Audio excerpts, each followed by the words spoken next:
Movie की शुरुआत में हम एक फैमिली को किसी वेकेशन पे जाते देखते हैं। बस में मैडक्स गाना गाने लगती है तो उसकी माँ प्रेस्का कहने लगती है, वाह बेटा तुम बहुत अच्छा गाते हो। इधर ट्रेंट पूछता है, स्कूबा ड्राइविंग के लिए कम से कम उम्र क्या है। उसके पापा गाय कहते हैं, बेटे तुम अभी छोटे हो। अब यूं ही बातें करते हुए वो अपने होटल पहुंचते हैं और वहाँ मैनेजर उनके स्वागत के लिए बाहर ही खड़ा होता है। अंदर जाने पर मैनेजर उन्हें मैड्रिड से मिलाता है जो यहाँ काम करती है। मैड्रिड उनके स्वागत में उन्हें जाम पिलाती है और बच्चों को अपने साथ होटल दिखाने ले जाती है।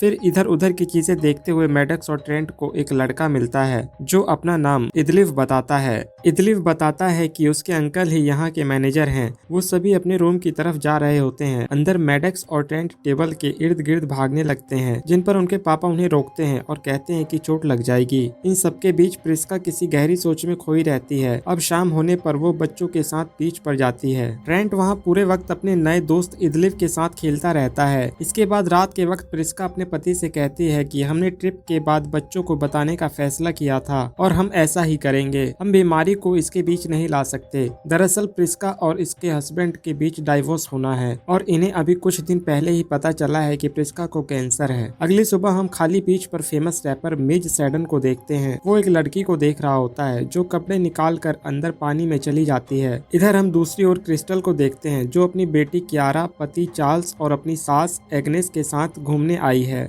ऑर्डर लेने आए वेटर को क्रिस्टल कैल्शियम रिच जूस लाने को कहती है। इस पर वो बताती है कि उसे कैल्शियम की कमी है और वहीं 2 टेबल पीछे प्रिस्का अपनी फैमिली के साथ बैठी होती है। इसी के बीच मैनेजर वहां आता है और कहता है कि आप अगर और मजा चाहें तो हम आपको एक दूसरे आइलैंड पर लेकर जा सकते हैं। वहां एक बहुत सुंदर बीच भी है। गाय सुनते ही हाँ कर देता है, यह सोचकर कि बच्चे थोड़ा और एंजॉय कर लेंगे। अब अगले दिन वो एक मिनी बस में बैठे होते हैं और क्रिस्टल भी अपनी फैमिली के साथ वहां आती है। वो भी वहीं जा रहे थे। अब वो सामान लेकर पेड़ों के बीच से होते हुए दूसरी तरफ उस सुंदर बीच पर पहुंच जाते हैं। क्रिस्टल वहां आते ही फोटो क्लिक करने में बिजी हो जाती है। इधर गाय प्रिस्का को कहता है कि मैं तुम्हें कुछ बताना चाहता हूँ, खैर छोड़ो फिर कभी। इसी बीच मैडक्स मिज सैडन को देखती है तो अपने पापा से जिद करने लगती है कि एक ऑटोग्राफ लेकर आने दो, मगर गाय कहता है कि वो आराम कर रहा है। इधर मैडक्स, ट्रेंट और क्यारा मिलकर खेलने लगते हैं। अब खेलते हुए ट्रेंट पानी में चट्टानों के पीछे छुप जाता है और मैडक्स उसे ढूंढ रही होती है। तभी पीछे से तैरता हुआ कुछ उसके पास आता है और वो भागकर चिल्लाता हुआ अपने पेरेंट्स की ओर आने लगता है। वो बताता है कि वहाँ कुछ है और जाकर देखने पर पता चलता है कि ये उसी लड़की की लाश है जो कपड़े निकालकर मिज के सामने तैरने गई थी। इस शोर से मिज भी वहाँ देखने आ जाता है कि आखिर यहाँ चल क्या रहा है। इधर एग्नेस क्रिस्टल को कहती है कि मुझे कुछ ठीक नहीं लग रहा, शायद गर्मी की वजह से। उधर लड़की की मौत के लिए चार्ल्स मिज पर शक करता है। वो कहता है कि उसके नाक से खून निकल रहा है, जरूर उस लड़की ने अपने बचाव में इसे मारा होगा। मगर मिज कहता है कि मुझे नहीं पता, यहाँ आने के कुछ देर बाद से ही मुझे खून निकल रहा है। इसी बीच वहाँ एक नया कपल जेरिन और पैट्रिसिया वहाँ आते हैं जो अभी अभी यहाँ पर आए होते हैं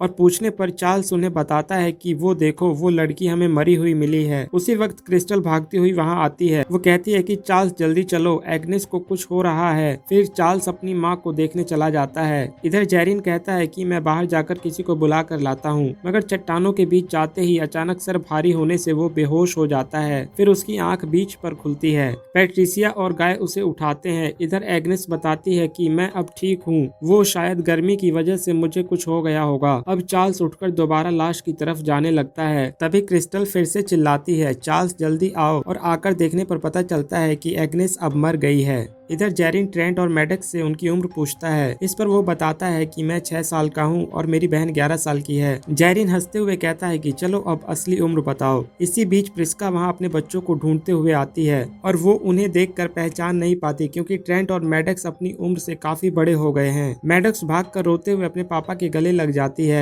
उन्हें समझ नहीं आता कि ये सब क्या हो रहा है। उधर मिज आइलैंड से भागने लगता है मगर चार्ल्स उसे देख लेता है और वो उसे पकड़ने के लिए उसके पीछे लग जाता है, मगर चट्टानों के बीच में जाते ही वो दोनों बेहोश हो जाते हैं जैसे जेरिन हुआ था। अब आंख खुलने पर वो बीच पर होते हैं और उन्हें कुछ समझ नहीं आता कि वो यहाँ कैसे आए। वो सब बात करने लगते हैं कि वहाँ कुछ है क्योंकि वहाँ जाते ही आंखों में अंधेरा छा जाता है। इधर प्रिस्का उनसे जिद करने लगती है कि जल्दी से कोई और रास्ता ढूंढो यहाँ से जाने का, क्योंकि मैं बच्चों को हॉस्पिटल ले जाना चाहती हूँ अभी के अभी। इसी बीच उधर पहाड़ी के पीछे कुछ चमक रहा होता है मगर किसी का ध्यान नहीं जाता। कुछ देर बाद चार्ल्स मिज के चेहरे पर चाकू मार देता है और मिज रोते हुए बताने लगता है कि मेरा यकीन करो, मैं तो बस यहाँ से भागकर होटल जा रहा था। इसी बीच सब देखते हैं कि मिज का जख्म अपने आप ही सही हो गया और कोई निशान भी नहीं रहा। अब वो प्लान बनाने लगते हैं। जेरीन कहता है कि अगर कोई तैर के चट्टान की दूसरी ओर जाए तो वहाँ से बाहर जा सकता है और बाकियों के लिए मदद लेकर आ सकता है, मगर इतनी तेज लहरों में तैरना मुमकिन नहीं है। वो सब कोई रास्ता निकाल ही रहे होते हैं कि प्रिस्का बेहोश हो जाती है। गाय बताता है कि उसके पेट में ट्यूमर है। अब वो फैसला करते हैं कि हमें ट्यूमर बाहर निकालना होगा, तभी प्रिस्का बच सकती है। मगर जैसे ही चार्ल्स चीरा लगाता है वो जख्म अपने आप भर जाता है। अब वो अपने हाथों से जख्म को खुला रखते हैं। वो ट्यूमर को बाहर निकालते हैं। कुछ देर बाद प्रिस्का होश में आ जाती है और वो बताती है कि मुझे अब बेहतर लग रहा है। इधर मेज उस लड़की की लाश को देखने जाता है, मगर कपड़ा हटाते ही वो हैरान हो जाता है। फिर सभी वहाँ आते हैं और देखते हैं कि उस लड़की का शरीर डिकम्पोज हो चुका है, लेकिन प्रिस्का बताती है कि मांस को गलने में तकरीबन 7 साल का समय लगता है। जेरीन कहता है कि यहाँ टाइम का कुछ तो चक्कर है। अब उन्हें समझ आता है कि यहाँ पर समय तेजी से चल रहा है। इस जगह पर बिताया 1 घंटा उनकी उम्र को 2 साल बढ़ा देता है। प्रिस्का देखती है कि गाय के चेहरे पर झुर्रियां आने लगी हैं। फिर प्रिस्का बच्चों को बुलाने लगती है। वो देखते हैं कि बच्चे और भी बड़े हो गए हैं और क्यारा प्रेग्नेंट है। पैट्रिसिया कहती है कि ये तो लगभग 5 महीने की प्रेग्नेंट लग रही है, यानी करीब ये 20 मिनट पहले प्रेग्नेंट हुई है। इस पर ट्रेंट कहता है कि हमें नहीं पता था कि ये सब हो जाएगा, क्योंकि वो अब भी बच्चे ही हैं। इधर सब मिलकर क्यारा की डिलीवरी करने लगते हैं और दूसरी तरफ चार्ल्स अजीब हरकतें कर रहा होता है। डिलीवरी के बाद बच्चा 1 मिनट के अंदर ही मर जाता है। पैट्रिसिया बताती है कि बच्चा इतनी तेज बदलते समय को नहीं झेल सकता। इधर चार्ल्स चाकू दिखाकर जेरीन को डराने लगता है। वो पागलों जैसी हरकतें कर रहा होता है। अब सीन चेंज होता है और क्रिस्टल मैडॉक्स बातें कर रहे होते हैं। तभी पीछे से पैट्रिसिया की चिल्लाने की आवाज आती है। गाय और प्रिस्का भागकर वहां जाने लगते हैं, क्योंकि चार्ल्स मिज को चाकू से मार रहा होता है। अब जेरीन चेक करके बताता है कि ये तो मर गया है। इसके बाद गाय और जेरीन धीरे से जाकर चार्ल्स के हाथ से चाकू ले लेते हैं ताकि वो और किसी को ना मारे। कुछ देर बाद वो बीच पर खड़े होते हैं। जेरीन कहता है कि मैं स्विमिंग जानता हूँ, मैं तैर कर दूसरी ओर जाऊंगा और वहाँ से तुम्हारे लिए मदद लेकर लौटूंगा। अब जेरीन के जाने के बाद वो आपस में बातें करने लगते हैं और गाय कहता है कि यहाँ आते वक्त उन्होंने हमारे पासपोर्ट भी रख लिए और खुद गाड़ी में हमें यहाँ लाए। किसी को नहीं पता कि हम कहाँ पर हैं, उन्होंने हमें चुना है। ये कोई इत्तेफाक नहीं है कि हम यहाँ पर हैं। इस दौरान कोई उन्हें ऊपर पहाड़ी से देख रहा होता है। इधर मैडॉक्स पानी में नहाने जा रही होती है। कुछ दूर पानी में जाने के बाद उसे एक लाश दिखाई देती है और वो जोर से चिल्लाती है। सब वहाँ आ जाते हैं और उन्हें पता चलता है कि ये जेरीन है। वो सोचते हैं कि शायद थकान के कारण डूब गया होगा। अब हम ट्रेंट और क्यारा को साथ में बैठा देखते हैं, जो बातें कर रहे होते हैं कि शायद हम यहाँ से कभी नहीं निकल पाएंगे और ना हमारी कभी शादी होगी। फिर कुछ देर बाद इस जगह से तंग आकर क्यारा चट्टान के ऊपर चढ़ने लगती है। नीचे ट्रेंट और गाय उसे नीचे आने को कहते हैं, मगर वो उनकी नहीं सुनती। काफी ऊपर जाने पर गाय को लगता है कि शायद क्यारा ऊपर जा सकती है, मगर थोड़ा और ऊपर जाते ही वो रुक जाती है। ट्रेंट कहता है कि देखो उसे कुछ हो रहा है, वो और ऊपर नहीं जा पा रही है और तभी क्यारा फिसल कर नीचे गिर जाती है। ट्रेंट इस बात से बहुत दुखी होता है कि क्यारा अब उनके साथ नहीं रही। अब बीच पर जाने के बाद गाय कहता है कि हमें अब साथ में रहना चाहिए, यही सबके लिए ठीक रहेगा। तभी वो देखते हैं कि पैट्रिसिया एयर ट्यूब लेकर पानी की ओर जा रही है और कहती है कि इससे हम डूबेंगे नहीं। इसी बीच बातें करते हुए पैट्रिसिया को दौरा पड़ जाता है और उसके मुंह से झाग निकलने लगता है। गाय सोच रहा होता है कि पैट्रिसिया को अचानक क्या हो गया। तभी उसे धुंधला दिखाई देने लगता है। तेजी से उम्र बढ़ते रहने से अब उसकी आंखें कमजोर हो गई हैं। इधर क्रिस्टल अपनी बेटी क्यारा को ढूंढते हुए बीच की ओर आ रही होती है। फिर उसे उसका मेकअप मिरर मिलता है और वो उसमें अपना चेहरा देखकर डर जाती है। कैल्शियम की कमी से उसकी कमर भी झुकने लगी है और चेहरे पर झुर्रियां आ गई थी। इधर प्रिस्का को भी उम्र बढ़ने से एक कान से सुनाई देना बंद हो जाता है। वो क्रिस्टल को अपने पास बुलाती है, मगर क्रिस्टल वहाँ से भाग जाती है। वो अपना बूढ़ा चेहरा किसी को नहीं दिखाना चाहती थी। अब रात को आग जलाकर गाय और प्रिस्का बातें कर रहे होते हैं। गाय कहता है कि प्रिस्का, मैं जानता हूँ कि तुम मुझसे तलाक क्यों लेना चाहती हो, मैंने तुम्हारे मैसेजेस पढ़ लिए थे। अब वो और भी काफी रोमांटिक बातें करता है। फिर प्रिस्का कहती है कि मुझसे गलती हो गई और वो दोनों इमोशनल हो जाते हैं। इधर ट्रेंट और मैडॉक्स को बीच पर कुछ सामान मिलता है और वो उसमें कुछ काम की चीजें ढूंढने लगते हैं। उन्हें एक किताब मिलती है जिसमें लिखा था कि इस बीच पर कुछ ऐसे रेडिएशंस हैं जो उम्र को तेजी से बढ़ाते हैं। वो इस पर बात कर ही रहे होते हैं कि ट्रेंट दूर पहाड़ी पर एक कैमरा देखता है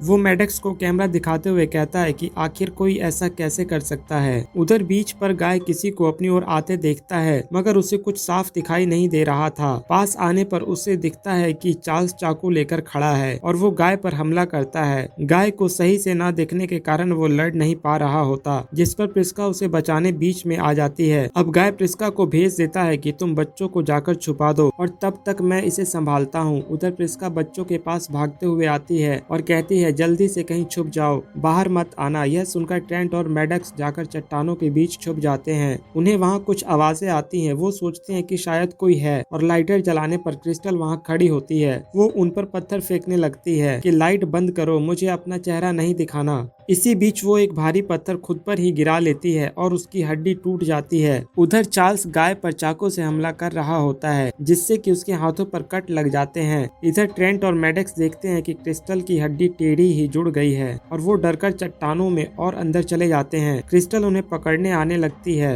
मगर कैल्शियम की कमी से उसकी हड्डी टूट कर टेढ़ी जुड़ जाती है, जिससे वो चल नहीं पाती। इधर लड़ाई के बीच में प्रिस्का आकर चार्ल्स के हाथ पर चाकू मारती है। वो कहती है कि इसका जंग खून में मिलकर जहर का काम करेगा और देखते ही देखते जहर चार्ल्स के पूरे शरीर में फैल जाता है और वो नीचे गिरकर तड़पते हुए मर जाता है। इसी बीच ट्रेंट और मैडक्स भी वहां आ जाते हैं। वो देखते हैं कि उनके पेरेंट्स अब बूढ़े हो गए हैं। मैडक्स अपनी माँ को गाना सुनाने लगती है जो वो अक्सर गाया करती थी। इसी बीच अचानक गाय नीचे गिर जाता है क्योंकि वो काफी बूढ़ा हो गया था। प्रिस्का अपने पति के मौत के बाद पानी की ओर जाने लगती है, तभी वो नीचे गिर जाती है। अब उस बीच पर बस ट्रेंट और मैडक्स बचे थे। अगली सुबह हम देखते हैं कि उनकी उम्र और बढ़ चुकी है। वो लगभग 50 साल के हो चुके हैं, जो फैसला करते हैं कि हम लोग यहाँ से जाने की कोशिश करेंगे, मगर चलो पहले रेत का महल बनाते हैं। आखिर कल तक हम बच्चे ही तो थे। अब वो कल की तरह रेत में खेलने लगते हैं। तभी ट्रेंट को कुछ याद आता है और वो दौड़कर उनके सामान में से इदलिफ का दिया लेटर लाता है, जिसमें लिखा था मेरे अंकल को कॉरल पसंद नहीं है। इससे ट्रेंट को समझ आता है कि इदलिफ जरूर हमें कुछ बताना चाहता था, जो अंदाजा लगाते हैं कि शायद उन्हें सामने दिख रहे कॉरल तक जाना है और अब वो बिना देरी किए हुए उस तरफ जाने लगते हैं। वो तैरते हुए उस दिशा में आगे बढ़ते रहते हैं, लेकिन मैडक्स पीछे रह जाती है और ट्रेंट के वहाँ जाकर देखने पर पता चलता है कि उसकी ड्रेस अटक गई है और वो उसे निकालने लगते हैं। इधर पहाड़ी से एक आदमी उन पर नजर रखता है। वो देखता है कि काफी देर से ट्रेंट और मैडक्स बाहर नहीं आए। अब वो फोन पर किसी से बात करता है और कहता है कि एक्सपेरिमेंट 73 के सभी प्रतियोगी मारे गए हैं। मैं सारा डेटा लेकर कुछ देर में बेस पहुंच रहा हूं। अब वो आदमी वैन में सामान रखकर बेस की ओर निकल जाता है। बेस पहुंचकर हम देखते हैं कि यहाँ कोई रिसर्च वर्क हो रहा है। इसी दौरान होटल मैनेजर वहाँ आता है। वो सभी साइंटिस्ट को बधाई देता है कि हमने एक कामयाबी हासिल की है।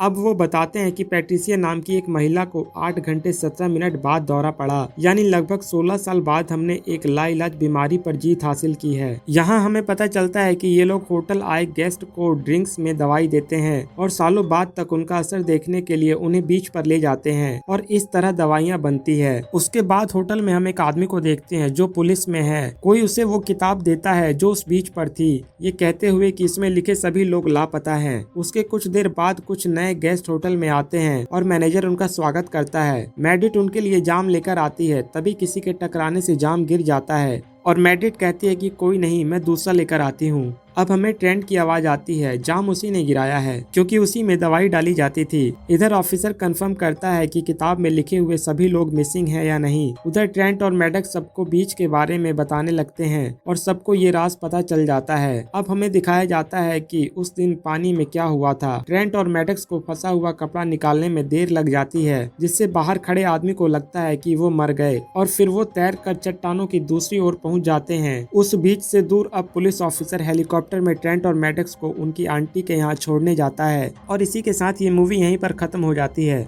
तो दोस्तों मूवी तो खत्म हो गई, लेकिन अभी तक पता नहीं चला कि उन लोगों की इतनी जल्दी और तेजी से एज कैसे बढ़ रही थी। तो इसका आंसर मैं आपको बताने वाला हूँ, जिससे कि आपको ये मूवी समझने में आसानी हो जाएगी। तो सबसे पहले हम एक शादीशुदा कपल गाय और प्रिस्का को देखते हैं। इनके बीच डाइवोर्स होने वाला था, लेकिन इस डाइवोर्स की वजह से उनके बच्चों के बीच कोई तनाव या दुखीपन ना हो, इसलिए वो एक ट्रिप, एक वोकेशन प्लान करते हैं। पर वहाँ रिसोर्ट के मैनेजर द्वारा उन्हें एक अलग बीच पर ले जाया जाता है, यह कहकर कि उन्हें वहाँ और अच्छा ट्रीट किया जाएगा। जाएगा और वो उनके लिए बेहतर एक्सपीरियंस भी रहेगा। अब ये भी अपनी वेकेशन को सबसे अच्छा और यादगार बनाने के लिए वहाँ जाने के लिए तैयार हो जाते हैं, लेकिन वहाँ जाने के बाद इन सबकी एजिंग यानी कि बहुत तेजी से उम्र बढ़ना शुरू हो जाती है। और ऐसा इसलिए हो रहा था क्योंकि वहाँ के उस बीच के रॉक्स यानी पत्थरों में एक खास तरह का मिनरल मौजूद था। इस वजह से उन सभी की उम्र बहुत तेजी से बढ़ रही थी। ये सब इसीलिए हो रहा था क्योंकि रिसोर्ट के मैनेजर और उनके सभी स्टाफ रिसोर्ट की आड़ में एक रिसर्च लैब चलाते थे, जहाँ ये एपिलेप्सी यानी मिर्गी का इलाज ढूंढ रहे थे। और इसलिए ये अपने सभी कस्टमर को ड्रिंक में दवा पिलाकर वहाँ उस बीच पर भेजते थे, ताकि उन पर की गई रिसर्च का कम समय में प्रभाव देख सके कि आखिर उनकी दवा या ट्रीटमेंट काम सही से कर रही है या नहीं।